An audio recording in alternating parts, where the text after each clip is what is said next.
Well, this blessing was great. The 4 days out of the elements, which I just did 12 inches in Oklahoma, 9 inches somewhere around there. Um, and there's plenty other ways of getting out of the elements besides someone helping you.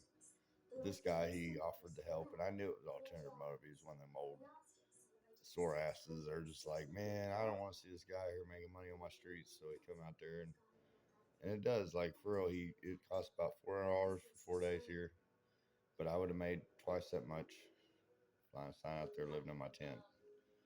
And my tent it held up to the storm. Like, I went out there to retrieve it, completely dry and warm in it. And I stayed out there for a minute, just sit there and so I put it all back in. And he came to see me, and he said, I did all this searching to get you in a place, but you and your dogs got to be separated, and you can have weapons or lighters. Or I was like, that sounds like jail. No, I'm good. This is an interrogation. You're trying to get some state money for some donation or whatever, helping a man off the streets. I see how Kansas is. I'm leaving. When you said 4 days, he says, yeah. So I was like, all right, well, I'll stay until the day's up, where his pay's up. I'll give me some breakfast tomorrow morning and head out. And I'll hit that highway and walk where I want to walk until I see something slow enough to hop on or someone gives me a ride. Until then, I have survival skills. I have what I need to make it 100 miles before I have to change for more. And I know not to come up this way anymore. They definitely got legal people out here trying to do the right thing.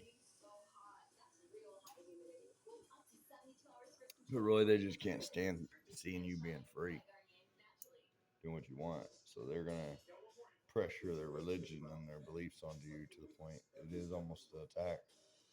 And I felt that way. I let him know that, and then he realized I was getting upset. He was getting upset, but we both just came to a conclusion. He was like, "You good with just the 4 days?" Then I said, "Yeah, I didn't ask you to go do all that shit. You didn't. I didn't even ask you for the rooms. You offered it." And I said, "Yeah, and I knew when you came here, and he likes spit his whole life story out, how I became a Christian, and blah blah blah blah. I respect that, but when I start to mention anything about me, he just assumes that I'm just some kind of street drug kid."